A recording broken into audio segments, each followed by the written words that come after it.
لوگ کہتے ہیں کوئی وظیفہ بتا دیں روزی میں برکت کا، بیماری دور ہو جائے، اللہ راضی ہو جائے. ارے بھائی سب سے بڑا وظیفہ ہی 5 وقت کی نماز ہے. وہ پڑھتے نہیں، باقی وظیفے پوچھ رہے ہو ہیں.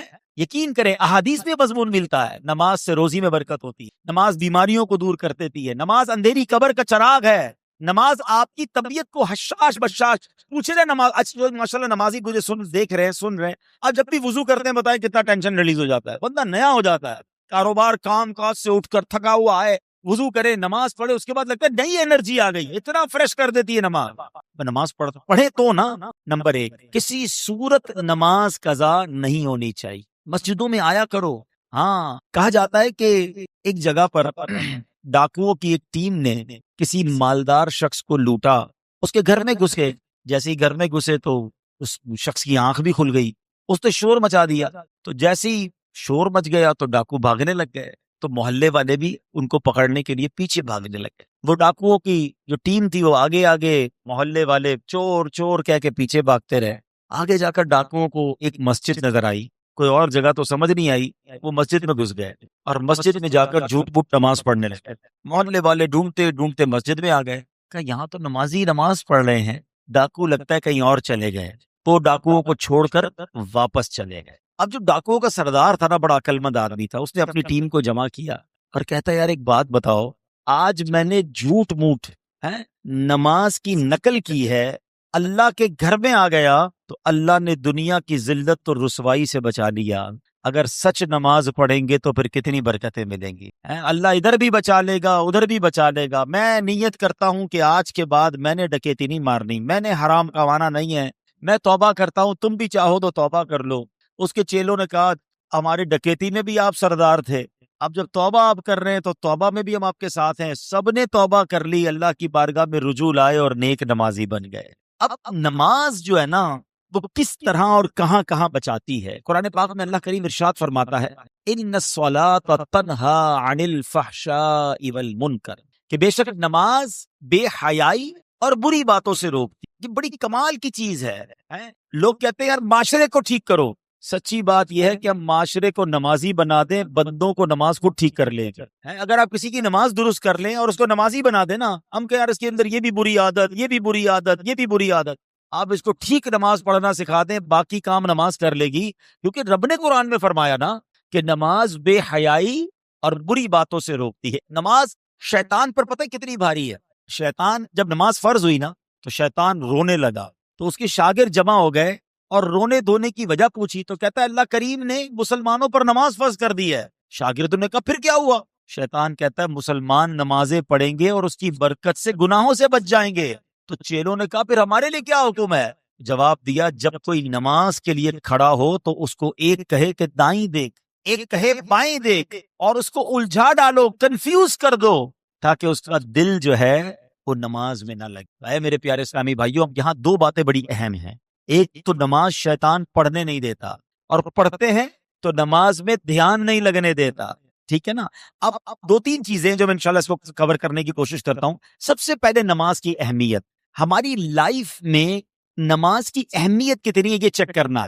مطلب مسلمان کے ذہن میں وہم میں ہونا ہی نہیں چاہیے کہ نماز بھی قضا ہو سکتی. کیسے ہو سکتا ہے؟ پاسبل ہی نہیں ہے. لیکن جناب دکان پہ گاہک بہت تھے اس لیے ظہر چلی گئی، شام ذرا رش کافی تھا اس لیے عصر چلی گئی، بس مغرب میں نے اس لیے قضا کر دی کہ عشاء کے ساتھ پڑھ لوں گا، فجر میں یار آنکھ نہیں کھلتی ہے.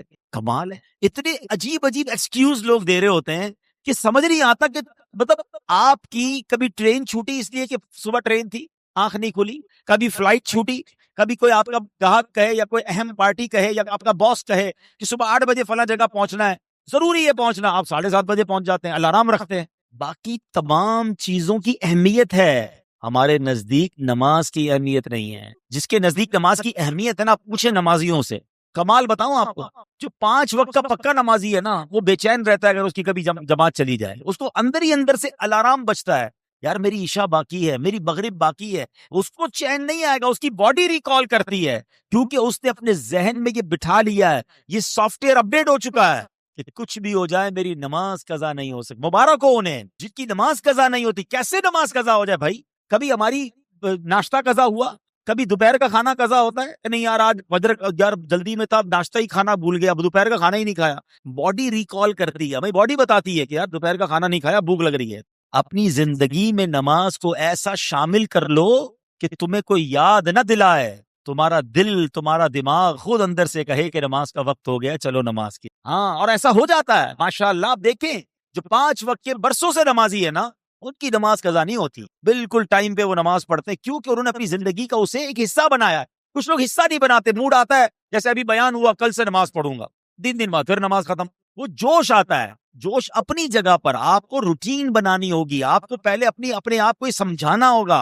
اور نماز کتنا ضروری ہے آپ کو بتایا, احادیث پہ فرمائے گا الصلاۃ عماد الدین, نماز دین کا ستون ہے. اب اس مسجد میں یہ ستون نظر آ رہے ہیں آپ کو, پلر.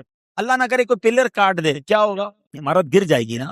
تو ہمارے اور آپ کے دین کا پلر ہی نماز ہے, پلر ہی نہیں ہے تو عمارت کیسے کھڑی ہوئی؟ سمجھیے اس بات کو. اور نمازی کے انعام اللہ اکبر. اچھا پھر کچھ لوگ پتہ کیا کہتے ہیں, یار میں مسجد میں نہیں جا سکتا, بڑا بیزی ہوتا ہوں. ارے میری اور آپ کی کیا اوقات ہے, مسجد میں نہیں آ سکتے. اللہ جسے بلاتا ہے وہی اللہ کے گھر میں آتا ہے. مجھے ایک بات بتاؤ نا, آپ کے گھر میں آپ کی بغیر اجازت کوئی آ سکتا ہے؟ گھنٹی بجائے میں آپ کے گھر میں آنا چاہتا ہوں, آپ کہیں گے کون ہے بھائی, میں تو نہیں جانتا, میں نے بلایا تو نہیں آپ کو. ایسا ہی ہے نا, میرے اور آپ کے گھر میں کوئی بغیر اجازت نہیں آ سکتا, اور اللہ کے گھر میں ایسے ہی منہ اٹھا کر آ جائے گا. جو نہیں آتا نا وہ اللہ سے معافی مانگے. ہمارے ایسا ہوتا ہے کہ دکاندار, دکان کا مالک مسجد میں نہیں آتا اور اس دکان پر کام کرنے والا 5 ٹائم مسجد میں جاتا ہے. اللہ سے معافی مانگو کہ اللہ میں نے ایسا جرم کیا کر دیا, اس کو 5 ٹائم بلاتا ہے مجھے 1 ٹائم نہیں بلاتا, یہ میرا قصور ہے. اللہ ناراض ہو گیا ہے, کہیں ایسا تو نہیں کہ رب ناراض ہو گیا. معافی مانگا کرو اور جایا کرو مسجد میں. خوش نصیب ہیں جو روز مسجد میں آتے ہیں. اور ایک اور مزے کی بات بتاؤں, مسجد کس کا گھر ہے ذرا بتائیے. آپ کے گھر مہمان آتا ہے, آپ کی کیا تمنا ہوتی ہے؟ میرا مہمان خوش ہو کر جائے, ہیں راضی ہو کر جائے.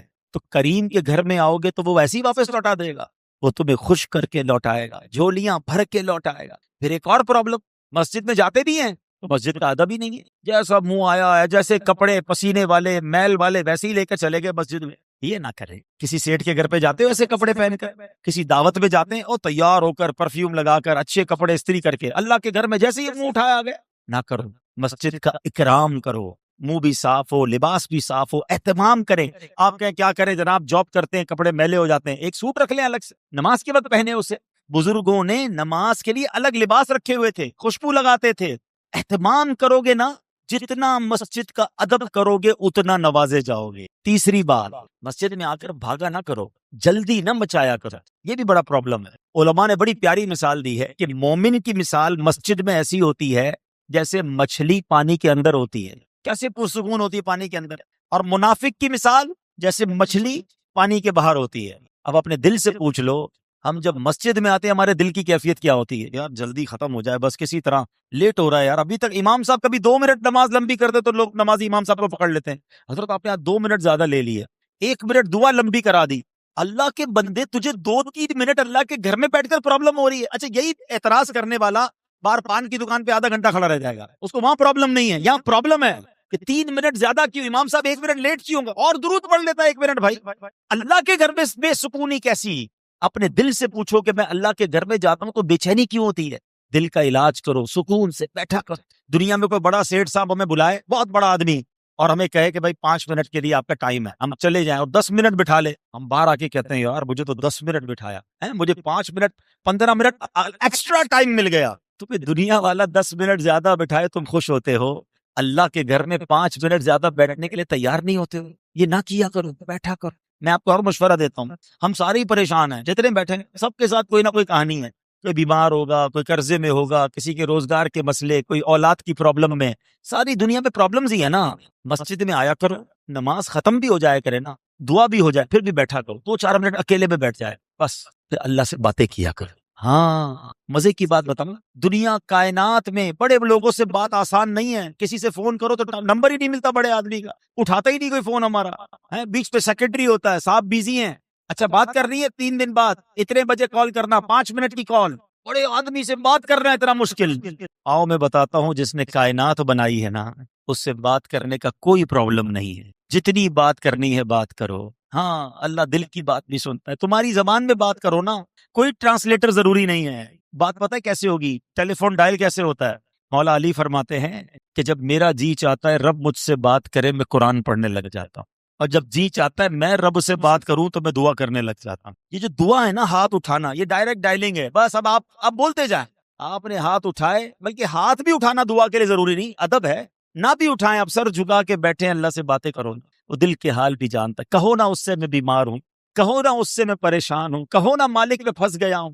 اللہ سے بات نہیں کرتے، رب کے سامنے نہیں جاتے، سب کے سامنے جاتے، سارے محلے کو بتاتے ہو یہ پرابلم، یہ پریشانی، کاروبار ڈاؤن، مارکیٹ اپ ڈاؤن، وہ کیا کر لے گا بھائی؟ میں تو جس کی بارگاہ میں سر جھکانے کا کہہ رہا ہوں وہ حل المشکلات ہے، وہ مسبب الاسباب ہے، وہ مشکلوں کو دور کرنے والا ہے۔ ہمارے پاس ہی وقت نہیں ہے اس سے بات کرنے کے لیے۔ نماز پڑھا کرو، مسجدوں میں آیا کرو، وقت بتایا کرو، اللہ سے باتیں کیا کرو، پھر دیکھو وہ کریم کیسے تمہاری مشکل دور کرتا ہے۔ مجھے ایک بات بتائے نا، جب بھی میں اور آپ اپنی ماں کے پاس گئے کسی تکلیف کی وجہ سے، ماں نے کیا کیا تھا؟ سینے لگایا تھا نا، دعائیں دی تھی نا، جھٹکا تو نہیں تھا۔ تو ماں جب اتنا پیار کرتی ہے ہم تکلیف میں جائیں تو وہ تو کئی ماؤں سے زیادہ پیار کرنے والا ہے نا۔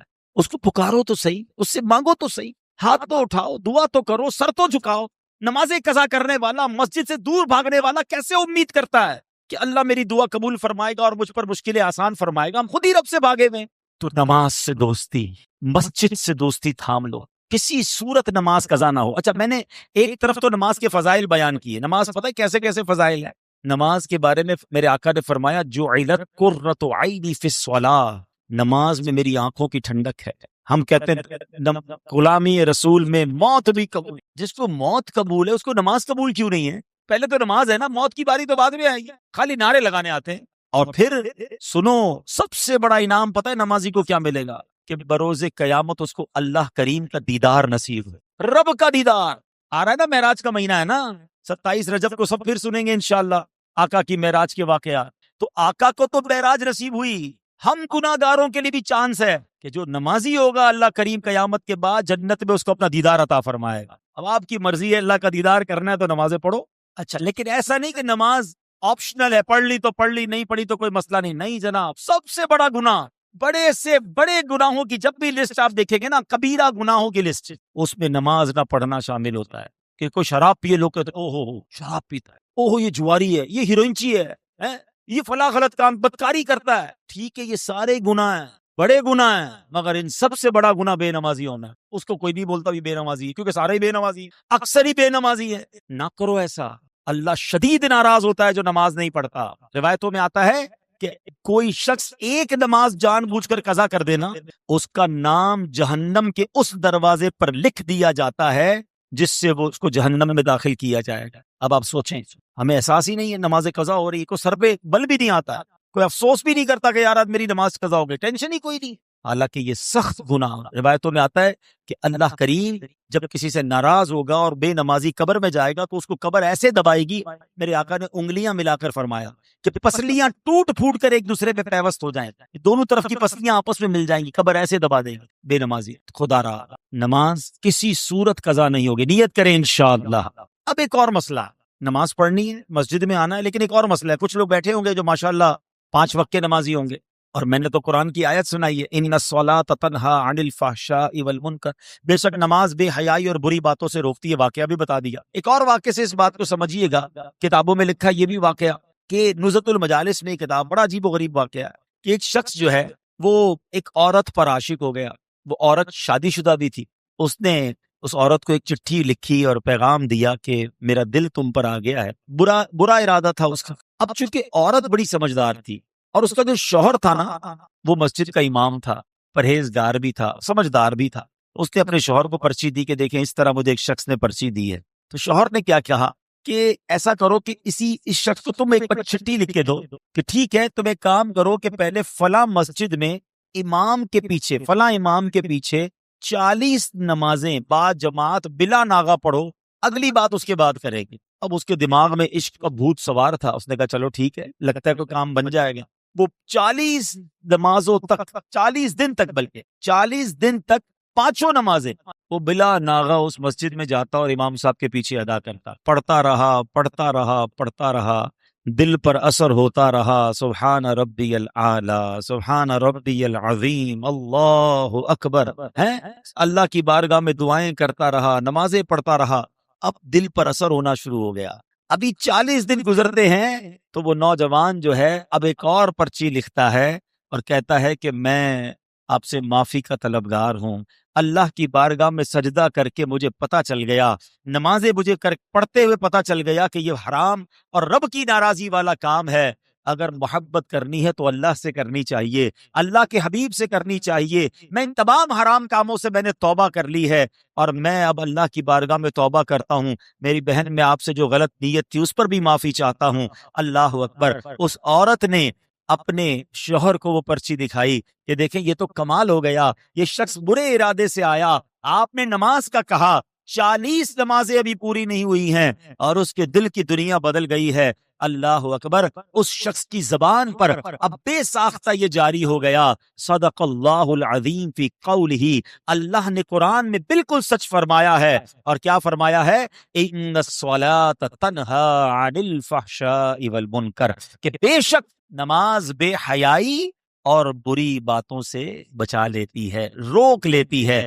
ہو سکتا ہے آپ کے ذہن میں خیال ہے، یار نماز تو میں بھی پڑھتا ہوں، جھوٹ پھر بھی نہیں چھوٹ رہا، فلمیں ڈرامے پھر بھی نہیں چھوٹ رہے، غلط کام تو پھر بھی ہو رہے ہیں۔ اچھا، کسی اور کے بارے میں بھی خیال آ رہا ہوگا، وہ بھی نمازی ہے لیکن وہ بھی غلط کام کرتا ہے۔ تو پہلے تو ایک بات طے کر لیں، جو قرآن میں لکھا ہے وہ سچ اور حق ہے، وہ بالکل چینج نہیں ہو سکتا۔ اس کا مطلب قرآن نے تو حق فرمایا۔ اب دوسرا آپشن کیا ہو سکتا ہے کہ جو نماز پڑھ کے بھی گناہ سے نہیں بچ رہا نا، اس کی نماز ٹھیک نہیں ہے، اس کا پرابلم نماز میں ہے۔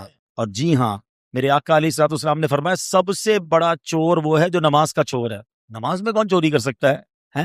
فرمایا حدیث پاک کا خلاصہ ہے، جو کوے کی طرح ٹھونگ مارتا ہے۔ ہم نے دیکھا کچھ لوگ نماز ایسے پڑھتے ہیں، وہ سجدے سے کھڑے نہیں ہوں گے پورے، پھر سجدے میں چلے جائیں گے، رکوع سے کھڑے نہیں ہوں گے پھر سجدے میں چلے جائیں گے، کوے کی طرح فرمایا ٹھونگ مارتا ہے۔ ان کی نماز ہی ٹھیک نہیں ہے، جلدی جلدی نماز پڑھ رہے ہیں، نہ سکون سے رکوع کر رہے ہیں، نہ سکون سے سجدے کر رہے ہیں، نہ پراپر طریقے سے نماز پڑھ رہے ہیں۔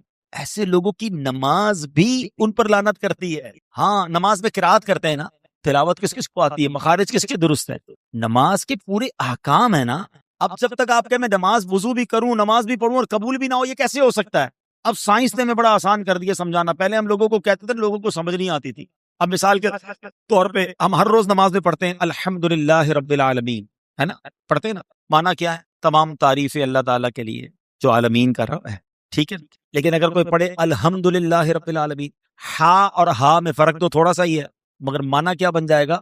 تمام شعلے اور برائیاں اللہ تعالیٰ کے لیے۔ اب جس کے تلفظ ہی ٹھیک نہیں ہے، اس کی نماز کا کیا حال ہو رہا ہوگا؟ ثواب ملے گا اسے جو یہ کہے گا قل هو اللہ احد، کہو کہ اللہ ایک ہے۔ کوئی کہے قل هو اللہ احد، ہا کی جگہ ہا پڑھ دے، معنی بن جائے گا بزدل ہے۔ اب بتاؤ کیا معنی بنے گا؟ نماز میں کیا فائدہ ہوگا؟ نمازیں پڑھی جاؤ، سردی میں وضو بھی کر رہا ہے بیچارہ، نماز بھی پڑھ رہا ہے، مگر نہ مخارج ٹھیک ہے، نہ سجدہ ٹھیک ہے، نہ کہیں نماز سیکھی ہے، تو نماز کیسے بے حیائی اور برائی سے روکے گی؟ سیکھی کہاں ہے نماز؟ آپ یہاں مارکیٹ میں کام کرتے ہیں، آپ نے کام سیکھا ہے، کسی کاریگر کے ساتھ بیٹھ کر آپ نے کڑھائی سیکھی ہوگی، سلائی سیکھی ہوگی، کسی استاد سے شاگردی اختیار کر کے کام سیکھا۔ نماز کدھر سے سیکھی مجھے بتا دیں؟ کیوں یار، وہ ابو جیسے پڑھتے تھے ویسے ہم پڑھتے تھے، محلے میں لوگ وضو کرتے ہوئے دیکھا ویسے ہی وضو کرنا شروع کر دیا، ایسے تو نہیں ہوتا نا۔ اچھا، پھر جب ایسی بات ہم کرتے ہیں نا کہ یار تلفظ کی غلطی یا نماز کے فرائض واجبات کی غلطی نماز فاسد کر دیتی ہے، تو شیطان بھی تو ہے نا، تو شیطان کان میں آواز ڈالتا ہے، یار ایسا تھوڑی ہوتا ہے، اللہ معاف کرنے والا ہے، تھوڑا بہت تو چلتا ہے۔ اب یہ تھوڑا بہت چلتا ہے نا، یہ ہمیں سائنس نے سمجھانا آپ کو آسان کر دیا۔ اب تو پہلے بھی سمجھاتے تھے، اب میں آپ کی زبان میں آپ کو سمجھاتا ہوں۔ سب کے پاس موبائل فون ہے، اپنے موبائل پر آپ نے کوئی پاسورڈ لگایا ہوا ہے، ٹھیک ہے، مثال کے طور پہ آپ نے عبدل نام لکھ دیا ہے پاسورڈ، یا ویب سائٹ پر یا بینک اکاؤنٹ پہ، اب اس میں اے آپ نے کیپٹل لگایا ہوا ہے، میں کہوں یا ذرا اسمال لگا دیں، ہاں بھائی کھل جائے گا، پاسورڈ کھلے گا؟ اے ہی تو ہے، چھوٹا ہی ہے نا۔ آپ کہیں گے نہیں بھائی، اچھا چلیں 2 الفاظ کے بعد ایک نقطہ لگا دے بیچ میں، اب کھل جائے گا پاسورڈ؟ اب بھی نہیں کھلے گا، صرف نقطہ ہے یار، نہیں۔ اچھا نقطہ بھی نہیں، اسپیس دے دیں صرف بیچ میں، اب کھل جائے گا؟ اب بھی نہیں کھلے گا۔ اچھا کمال ہے یار، تمہاری ویب سائٹ میں نہ اسپیس چلے نہ نقطہ چلے، اور میرے رب کے قرآن میں جیسے پڑھو چل جائے۔ وہاں سمجھ آ رہی ہے ساری باتیں کہ بھائی جیسا پاسورڈ ہے ویسا ہی لگانا ہوگا، اور نماز اپنی مرضی کی پڑھو اور کہ اللہ قبول کر لے۔ ایسا نہ کرو، عربی زبان اس کی اپنے تقاضے ہیں، اپنے مخارج ٹھیک کریں، اپنی تلاوت ٹھیک کریں، اپنے سجدے رکوع ٹھیک کریں۔ اب میں کمال بتاتا ہوں دعوت اسلامی کا، یوں تو دعوت اسلامی کے ہم پر بڑے احسان ہیں، مگر میں سمجھتا ہوں کہ پچھلی کئی صدیوں میں جس انداز سے دعوت اسلامی والوں نے نماز سکھانے کا اہتمام کیا، نماز کورس کروائے، فرض علوم کورس کروائے، بچوں کے مدرسوں کے ساتھ بڑوں کے مدرسے بنائے تاکہ کسی طرح لوگوں کے مخارج ٹھیک ہو جائے، ان کی تلاوت ٹھیک ہو جائے، ان کی نماز ٹھیک ہو جائے، کیونکہ ہمیں یہ پتا ہے کہ اگر ہم نے بندے کی نماز ٹھیک کر دی، یہ نماز اس بندے کو ٹھیک کر دے۔ ہاں، بندہ ٹھیک ہو جائے، اس کی نماز یہ پراپر پڑھ لے، کیونکہ رب نے قرآن میں فرمایا، ہمارا کوئی کمال نہیں، اللہ نے فرما دیا کہ نماز بے حیائی اور برائی سے روکے گی، بس آپ کسی طرح نماز ٹھیک کر لو، باقی انشاءاللہ نماز اپنا کام کر دے گی۔ تو اے میرے پیارے اسلامی بھائیوں، گلف مارکیٹ میں کام کرنے والوں، آج میں آپ کے پاس ایک ہی پیغام لے کر آیا ہوں کہ پلیز اپنی نماز پر توجہ دیں۔ پہلی نیت یہ کریں کہ کچھ بھی ہو جائے، آج کے بعد ہماری کوئی نماز قضا نہیں ہوگی۔ دوسرا، اب نماز صحیح پڑھنی ہے، یہ اس کے ساتھ یہ بھی ضروری ہے نا، ٹھیک ہے نا؟ اب نماز صحیح کیسے پڑھنی ہے وہ دعوت اسلامی والے آپ کو کروا دیں گے۔ ماشاءاللہ اس مسجد میں بھی، دیگر دعوت اسلامی کے پورے کراچی میں، پاکستان میں رات کو مدرسے لگتے ہیں، 15 منٹ 20 منٹ کا مدرسہ، آپ جائیں، صرف قاری صاحب کو پہلے اپنی، میں تو کہتا ہوں صرف نماز میں جو آپ پڑھتے ہیں نا، سورہ فاتحہ پڑھتے ہیں، سورہ اخلاص پڑھتے ہیں، وہ سنائیں ان کو کہ سنیں بھائی میری تلاوت ٹھیک ہے، نہیں ٹھیک پہلے اس کو ٹھیک کریں، نماز کی تسبیحات کو ٹھیک کریں۔ پھر ماشاءاللہ دعوت اسلامی والے کبھی 7 دن کا، کبھی 3 دن کا نماز کورس کرواتے ہیں۔ میری گزارش ہے، ماشاءاللہ امام صاحب اور کمیٹی کے لوگ موجود ہیں، آج ہی اعلان کر دیں کہ کوئی جناب 3-4 دن کا کورس اسی مسجد میں کرا دیں، روز کے 2 گھنٹے، بے شک آپ رات کو کاروبار کے بعد بیٹھ جاؤ، ارے یہ تو ہمیں سارے کام چھوڑ کے کرنا چاہیے تھا، لیکن نماز کورس کر لیں گے، آپ کو اندازہ ہو جائے گا کہ کتنی غلطیاں تھیں جو میں وضو میں کرتا تھا، میں نماز میں کرتا تھا، جو غسل میں کرتا تھا، کسی کی انگلیاں سجدے میں نہیں لگتی، کسی کی پیشانی سجدے میں نہیں لگتی، کسی کا رکوع ٹھیک نہیں ہو رہا، آپ کو اندازہ ہوگا کہ یار اتنی ساری باریکیاں تھیں جو مجھے پتہ ہی نہیں تھی۔ تو اگر آپ یہ سیکھ لیں گے، اور یقین جانیے جس دن نماز ٹھیک ہو گئی نا، پھر ہر سجدہ تمہارے درجے بلند کرتا جائے گا، ہر دعا تمہاری انشاءاللہ مشکلیں ٹالے گی، یہی نماز تمہاری روزی میں برکت لے آئے گی، یہی نماز تمہیں انشاءاللہ بیماریوں سے بچائے گی۔ میں رب کریم سے دعا کرتا ہوں کہ رب کریم ہمیں 5 وقت کا پکا نمازی بنا دے، اپنے گھر میں بار بار آنے کی توفیق عطا فرمائے، اور ہم جو نماز پڑھیں اس نماز کو صحیح طریقے سے ادا کرنے کی توفیق عطا فرمائے، آمین بجاہ النبی الامین صلی اللہ تعالی علیہ وسلم، صلو علی الحبیب صلی اللہ تعالی علی محمد۔ اچھا، اب ایک ماشاءاللہ اعلان بھی ہے کہ دعوت اسلامی کے تحت ایک مسجد کا تعمیری کام جاری ہے، کنسٹرکشن کے جملہ اخراجات کے لیے تعاون فرمائیں۔ اب یہ مسجد باہر اسلام میں موجود ہیں، اور یہ گل گوٹ نیو سبزی منڈی سپر ہائی وے پر شاید تو مسجد بن رہی ہے، 20 لاکھ روپے ان کو حاجت ہے، اور یہ بھی نصیب والوں کا کام ہے، کیونکہ جو اللہ کے لیے مسجد بناتا ہے اللہ اس کے لیے جنت میں گھر بناتا ہے۔ تو اپنے لیے، اپنے مرحومین کے لیے کچھ نہ کچھ حصہ ضرور ملائیں، سجدے ہوتے رہیں گے، قیامت تک ہمیں نیکیاں ملتی رہیں گی انشاءاللہ عز و جل۔ جیسے میں نے کہا کہ آج ذہنی آزمائش کا سلسلہ میں نے بھی جانا ہے، اس لیے میں تھوڑا مختصر بیان کیا۔ 9 بجے یہ کورنگی روڈ پہ ریڈیسن بینکویٹ ہے، وہاں پر ہے، لیکن اگلے آنے والے جمعے کو آپ کے قریب ہی انشاءاللہ فریئر ہال میں ایک بہت بڑا عظیم الشان جمعے کے دن رات 8 بجے 8:15 بجے عشاء کے بعد محفل شروع ہو جائے گی، 9 بجے پروگرام ہوگا، اور اس پروگرام میں انشاءاللہ جہاں سوال جواب کے ذریعے بہت کچھ آپ کو سیکھنے کو ملے گا، قبلہ مفتی قاسم صاحب سنت و بھرا بیان بھی فرمائیں گے، درس قرآن بھی ہوگا، تو آپ نے اس میں بھی آنا ہے۔ اور انشاءاللہ ایک اور ماشاءاللہ مسجد، سبحان اللہ، تو مسجدوں کی باہر آئی ہوئی ہے، بنس روڈ کے لیے بھی کوئی مسجد کے لیے اسلام میں موجود ہیں، ان کے لیے بھی آپ تعاون کریں، اللہ پاک ان کو کامیابی عطا فرمائے اور اللہ کا گھر خیر سے تعمیر ہو جائے۔ اب انشاءاللہ یہاں پر مزید پروگرام جو ہے وہ آگے چلے گا ماشاءاللہ۔ چلے مبارک ہو۔ 22 فروری سے کب تک کتنے بجے؟ عشاء کے بعد روزانہ آدھا گھنٹہ اسی مسجد میں نماز کورس شروع ہو جائے گا انشاءاللہ۔ کوئی فیس نہیں لیں گے آپ سے، دعوت اسلامی والے بس چاہتے سیکھ لو یار، سیکھ لو، نمازیں درست کر لو، تو کون کون آئیں گے انشاءاللہ؟ آدھا گھنٹہ عشاء کے بعد آدھا گھنٹہ آ جائیں۔ اچھا، کچھ لوگ اگر دیر سے ختم کرتے ہیں نا، دکان 10 بجے ختم کرتے ہیں، تو اگر آپ قاری صاحب ہمارے اتنے اچھے ہوتے ہیں مبلغین کے، یار بھائی ایک کورس تھوڑا لیٹ بھی کروا دو، وہ لیٹ بھی کروا دیں گے، دعوت اسلامی والے آپ کے ٹائم کے مطابق آپ کو پڑھا دیں گے، آپ سیکھنے والے بن جاؤ تاکہ ہم سب کی نماز درست ہو جائے۔ اللہ پاک ہم سب کو عمل کرنے کی توفیق عطا فرمائے۔ الحمدللہ رب العالمین والصلاة والسلام علی سید الانبیاء والمرسلین۔ اللہم ربنا آتنا فی الدنیا حسنۃ وفی الآخرۃ حسنۃ وقنا عذاب النار۔ میرے مولا ہم سب کا جمع ہونا اپنی بارگاہ میں قبول فرما، ہم سب کے تمام صغیرہ کبیرہ گناہوں کو معاف فرما۔